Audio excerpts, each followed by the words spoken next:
This is All Things Cheryl, Lady May. Review and recap of Greenleaf. Title.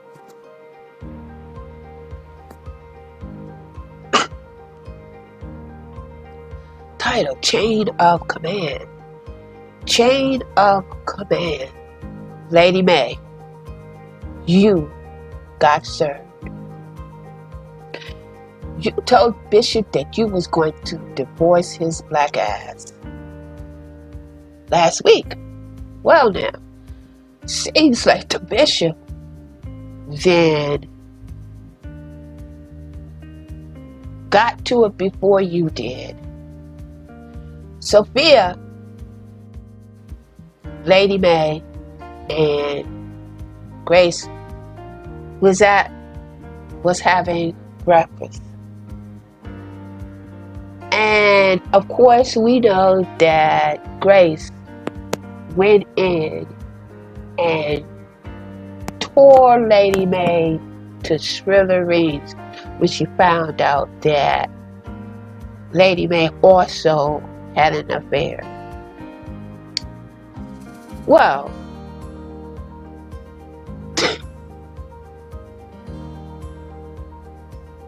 it ain't looking good, y'all. That's why I'm like shaking my head. It ain't looking good. The reason why I say it ain't looking good is because breakfast was not going too well. And nobody was really speaking to anybody. So Sophia was basically looking at her grandmother and her mother, not really speaking.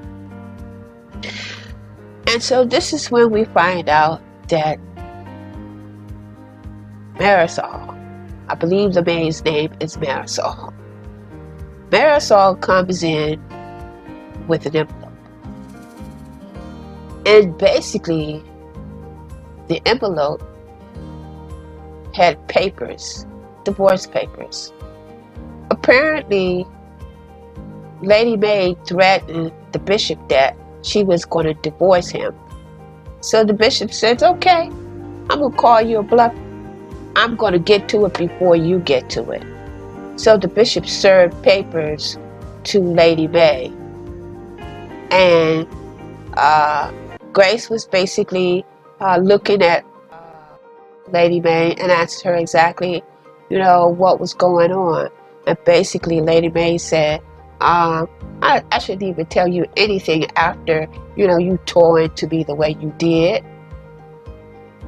If you wasn't related to me, you basically shouldn't really be living in this house. After what you did to me, and you want me to tell you what's going on with my personal life? So we see that Lady May basically takes this envelope that has been served to her. You got served. And she storms out the house, and we see basically Grace basically, looking at her go and see her mother storms out the house. And so we find out that she's storming out the house is basically she goes to basically see a lawyer. She goes basically to see a lawyer, right? She goes to see a lawyer. And so in the meantime, we have Charity. Charity, you are very, very needy. Very, very needy. You don't know what you want to do. And you're getting ready to bother your father, which basically has some issues of himself, because now Bishop is beginning to have second doubts as to what he did as far as serving his wife of 45 years divorce papers. And you decide to come in and tell your father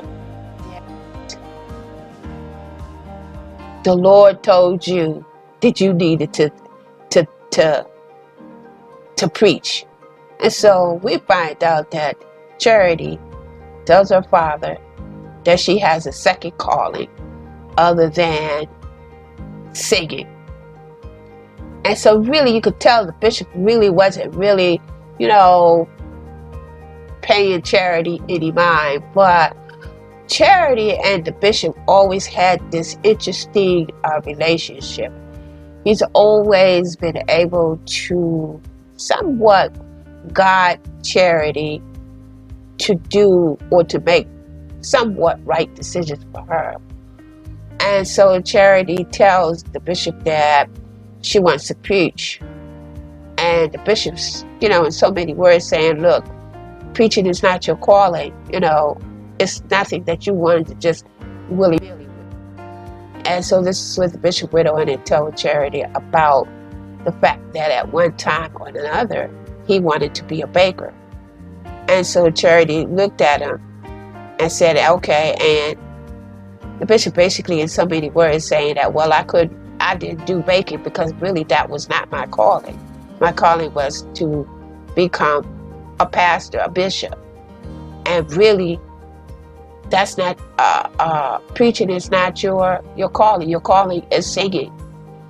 And so we know that Charity is having some issues and challenges. The reason why I say that Charity is really having some issues and challenges is that she's decided that she's going to go and to pick up baby Nathan earlier from Kevin. And when she goes to baby Nathan, she discovers that Aaron is basically there. Kevin is not there. He's basically is gone to make an errand, and he is not there. And so, of course, Charity, never liked the fact that Aaron and Kevin are together. And so, we see that Charity is such in a rush to leave and everything. And so, Aaron is basically trying to tell Charity that Kevin wants to talk to her. And so Charity gets, smart as she can do. She gets sarcastic as she can do, and said, "Well, what is it that he wants to talk about? You moving in or something?" And so that's when Aaron kind of said, "Well, really, Kevin and I both wanted to talk to you." And so this is when Charity basically takes baby Nathan, and she basically head on out the door.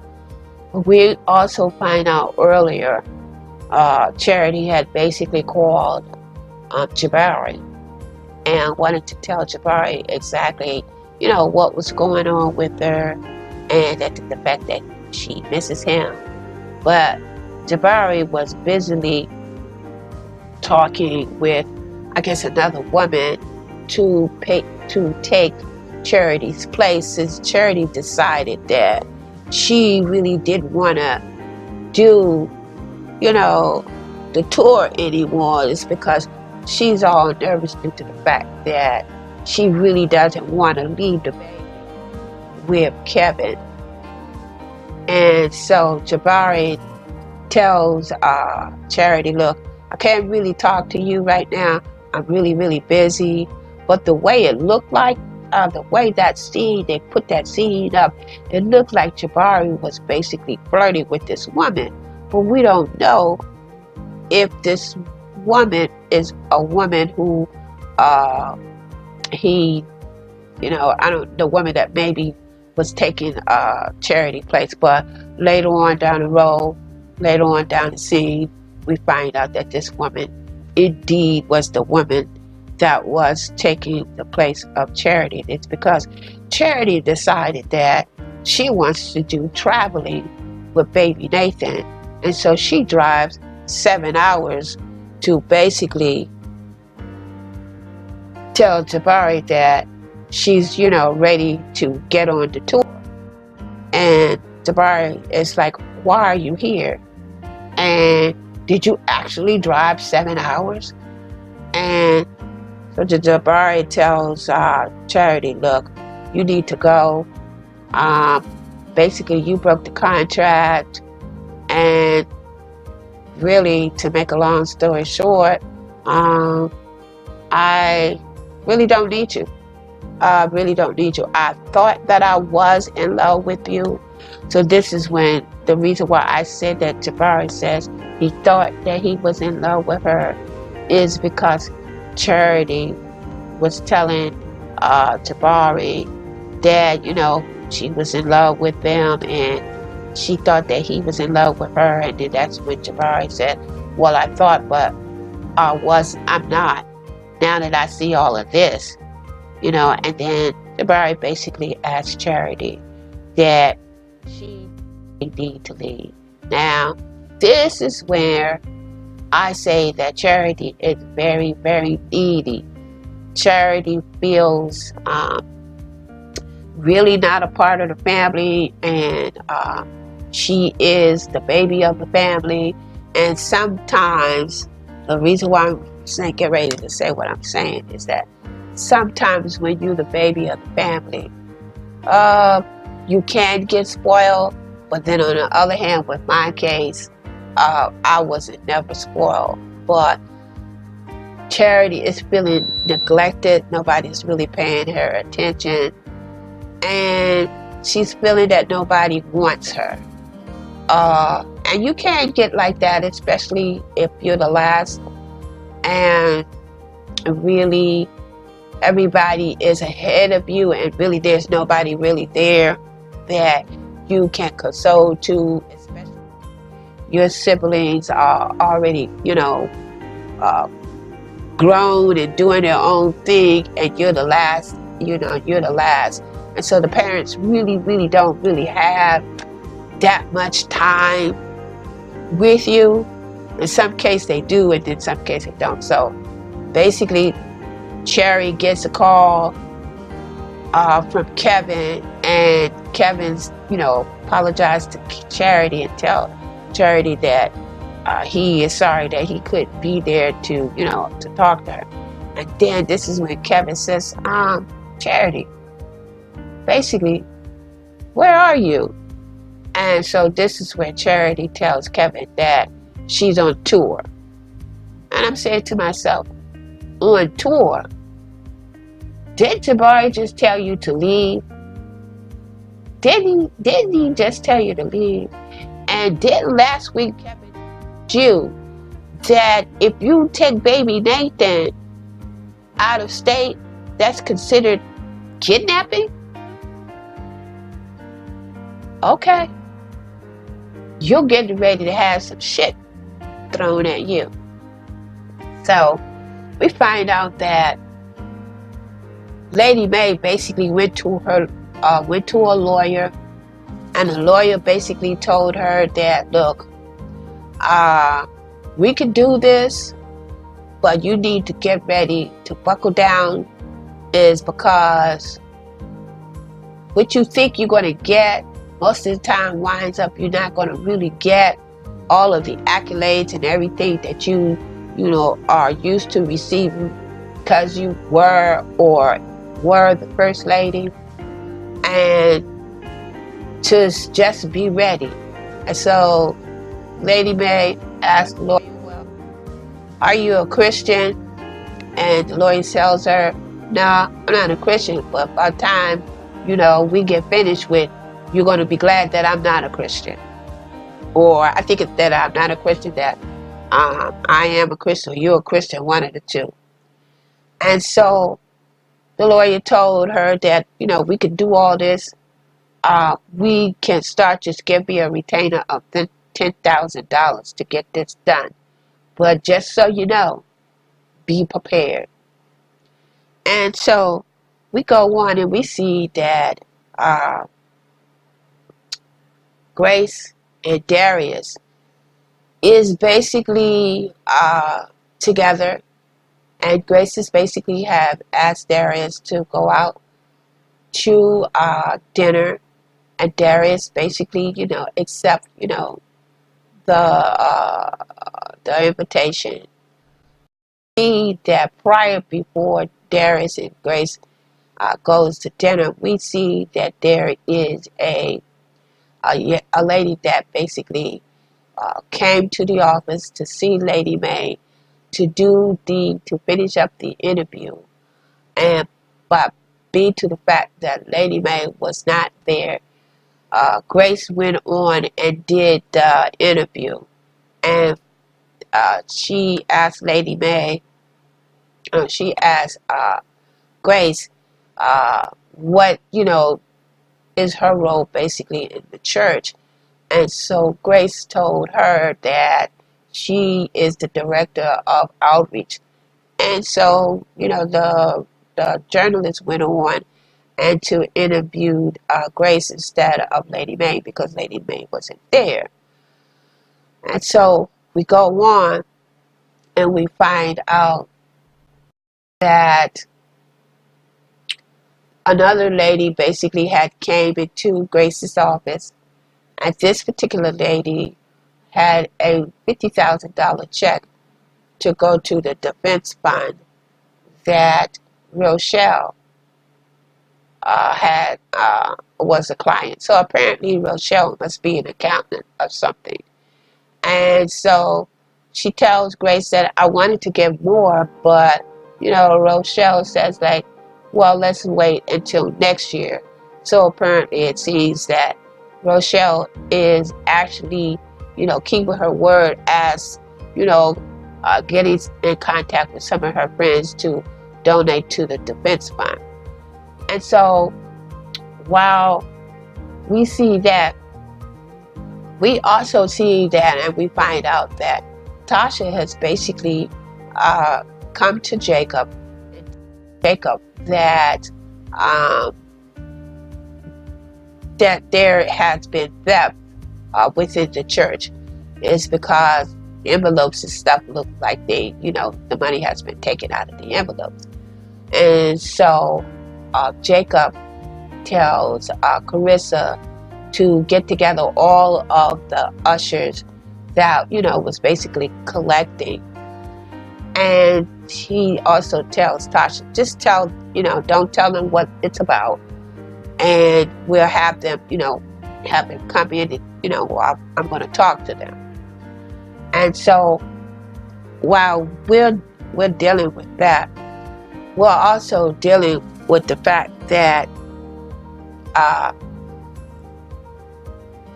Grace is really having some challenges with Rochelle, because she knows that Rochelle is trying to get with the bishop. And so Grace asks Darius to basically, she tells Darius that there's something about her, Rochelle, that she can't really put her fingers on and everything. And so Darius suggested that he had a police detective, and he wanted him to, ask his friend to do some digging and to find out some information about Rochelle's background. And so Grace says yes. And so we go on, and we see that Jacob has basically, got together with the ushers and everything. And so Jacob has this little conversation, with the ushers, and telling them that everything is good, and, just be, really aware as to basically how you are handling yourself and everything, and to know that he's basically watching their conduct and how they're conducting themselves. The whole while he's having this conversation, he noticed the look on his daughter's eyes, and that final conversation when he says that, I have my eyes on you. And then that's when basically he noticed how Zora was really reacting to the speech and everything that he gave. So later on, we see that Lady May has basically went to this little out of the way bar somewhere, and decided that I think she wanted to have, I don't know, was it a mimosa? I don't know, but this one particular drink, which the guy said, basically, ma'am, we don't really serve that type of drink. And so Lady May said, well, don't worry about it. I'll tell you exactly how to make it and everything. And so we see that Lady May is basically, in this little shady, little juke joint, listening to music, listening to jazz, just having a time with herself, drinking and everything. And so this is where we see Lady May is basically had invited some ladies over to join her, so she wasn't really drinking alone. And so we also see that at the time, I guess there was a TV there, and two of the ladies recognized there was an evangelist, a woman. Not too quite sure. I didn't really pay attention to that one. But needless to say, we find out that basically Lady May wanted to go to divinity school at Howard University, and one of her best friends decided that she wanted to go to divinity school also, but Lady May basically wind up not going to divinity school at Howard is because she fell in love with the bishop. So therefore her best friend, well, we're going to find out later on down the road, lives in Atlanta. And so as we are going in, we also find out that Lady May has basically called home, and she calls home, and Sophia takes the phone, and so Sophia says, "How you doing?" And Lady May apologized to Sophia because she was supposed to have dinner with her and the bishop, but Sophia was having dinner alone with the bishop. And so the bishop was, later on all through the day, the bishop's been asking about, have you seen Lady May? Have you seen Lady May? Have you seen Lady May? Because, he wanted to retract the fact that, he made a haste decision when he served those divorce papers on Lady May. And so when the bishop finds out that Sophia is basically talking to Lady May, so this is when the bishop says, let me talk to her, let me talk to her. And so Sophia gives the phone to the bishop, and Lady May basically picks the phone up. She stays on the phone, but the bishop didn't get a chance to say anything. She hangs up on him. And so the bishop pretends that, Lady May is still on the phone, but basically she is basically hung up and everything. And so we go on, and then we come back to the fact that Grace and Darius is, at dinner, and Darius tells Grace that Rochelle is clean, up and up. Rochelle is basically clean. Now, guys, tell me what you think about this. When Grace said that there's something about Rochelle that she really can't keep her fingers on, she can't track her fingers on. Notice that in Darius' face there was some type of hesitation, and then Darius comes back to Grace and tells that Rochelle is up and up, and that's who she, she's clean. There's nothing, excuse me, God. There's nothing that they found. Now, I got my eye on Darius. The reason why I got my eye on Darius is because I'm feeling that Darius, I might be wrong in what I'm about to say, but I think that Darius may be in the cahoots with Rochelle and Tasha, because the reason why I said this, later on we find out that Tasha and Rochelle is basically, coming together, making sure that everything is on the up and up, and everything is running smoothly. And then we find out that Rochelle is a part of this investigation that the IRS is getting ready to do.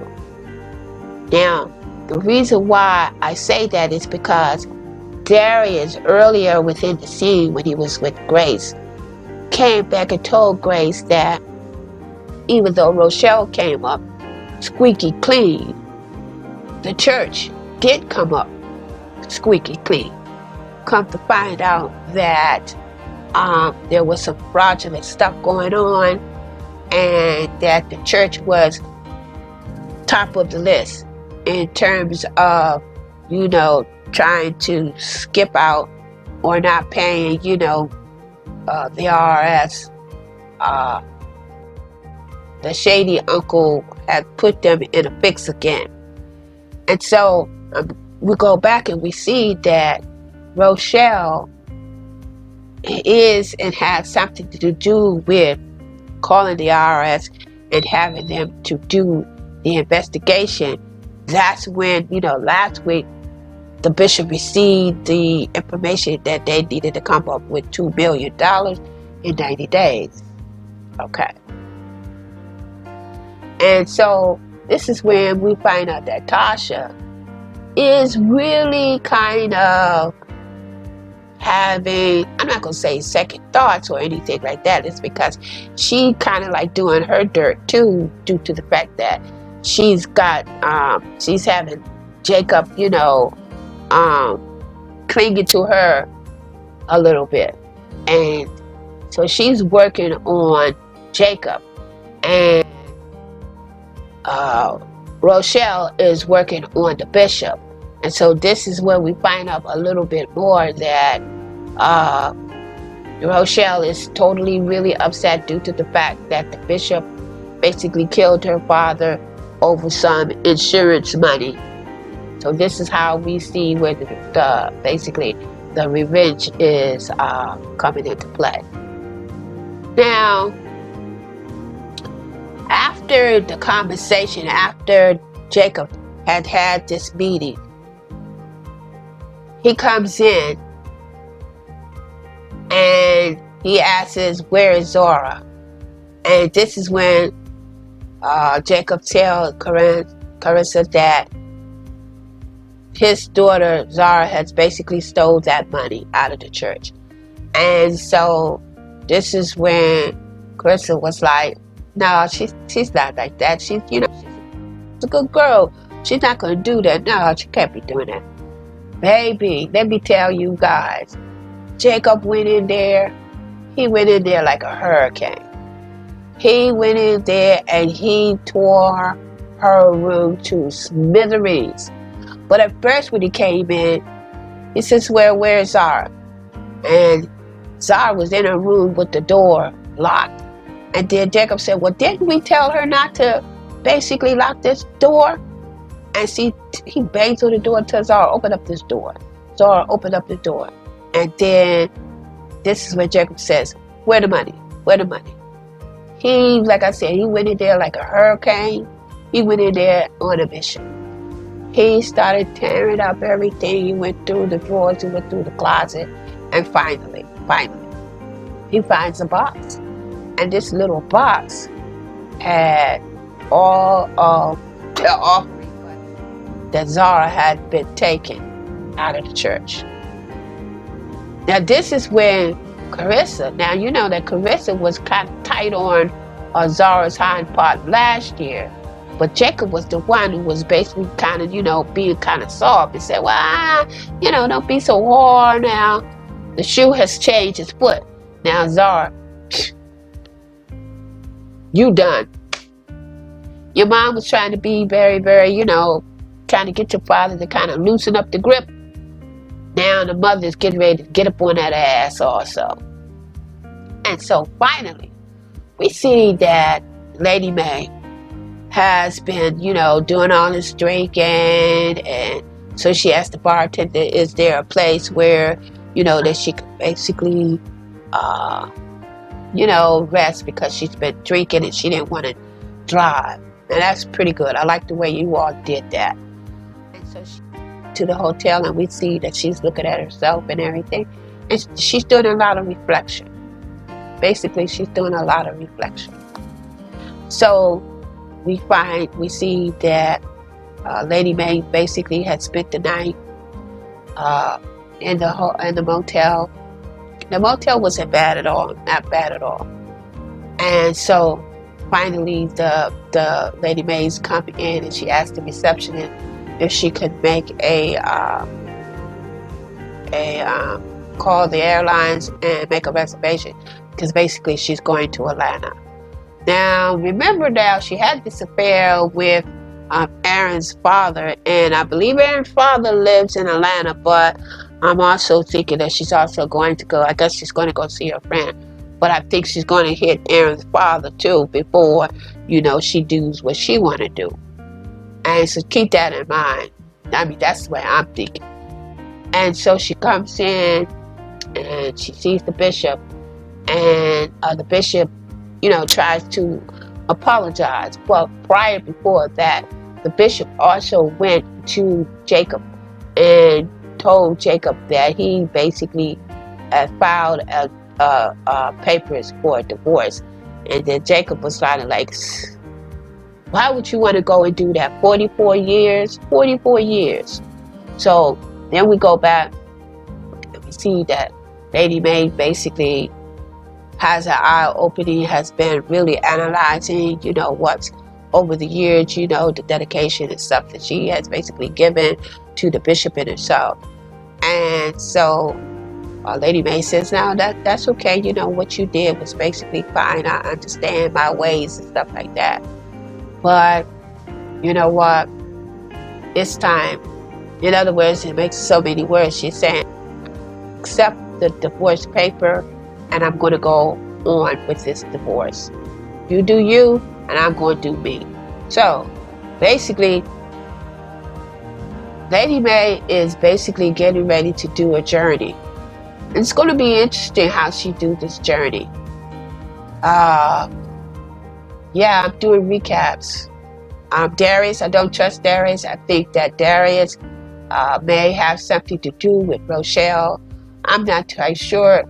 Maybe him and Rochelle may be, together as a couple, or maybe Darius, something with Darius and Rochelle, because I'm still that look on Darius' face, and the fact that Rochelle came up squeaky clean, and the church came up dirty. So I don't really trust Darius. I got my eye on you. Always had my eye on you from the very beginning. I always had my eye on you, and now I got both eyes on you. So, Charity, girl, you have done it. You've crossed the barrier. You had kidnapped baby Nathan due to the fact that you're very insecure about who you are.